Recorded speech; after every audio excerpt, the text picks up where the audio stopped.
নমস্কার, আমি তিতাস। আজ আমি আপনাদের দেখাবো কিভাবে হয়া গাছের পাতা থেকে নতুন গাছ তৈরি করা যায়। তো এই দেখুন, এই একটি হয়া গাছ রয়েছে। এই হয়া গাছটি থেকেই আমি একটি পাতা নিয়ে এই গাছটি তৈরি করেছি। এই দেখুন, আপনারা এখানে ভালো করে লক্ষ্য করলে বুঝতে পারবেন এটি ছিল আসল পাতাটি, যেটি এখানে বসানো হয়েছিল এবং এখান থেকে ডাল বেরিয়ে এই নতুন গাছটি তৈরি হয়েছে। দেখুন এই গাছটিতে কতগুলো পাতা এসছে। এখনও কিন্তু এই গাছটার বয়স 1 বছরও হয়নি। তো চলুন আমি আপনাদের দেখিয়ে দেবো কিভাবে একটি হয়া গাছ থেকে আপনারা অনেকগুলি চারা তৈরি করতে পারবেন। তো প্রথমেই নিয়ে নেব আমরা একটি টব, এবং আমি এখানে পটিং মিক্স তৈরি করে রেখেছি। আপনাদের বলে দিচ্ছি কি কি আছে এর মধ্যে।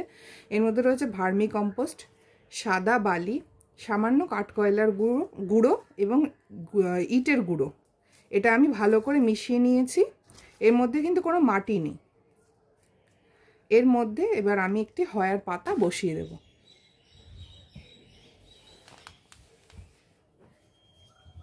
এই দেখুন, এই হচ্ছে হয়া গাছের পাতা।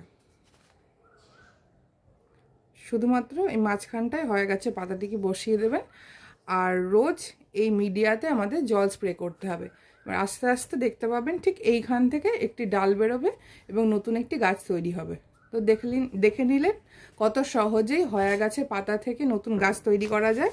যেমন করে আমি এই গাছটি তৈরি করেছি পাতা থেকে, আপনারাও এইভাবে যে কোনো হয়া গাছের পাতা থেকে নতুন গাছ তৈরি করতে পারবেন। ধন্যবাদ।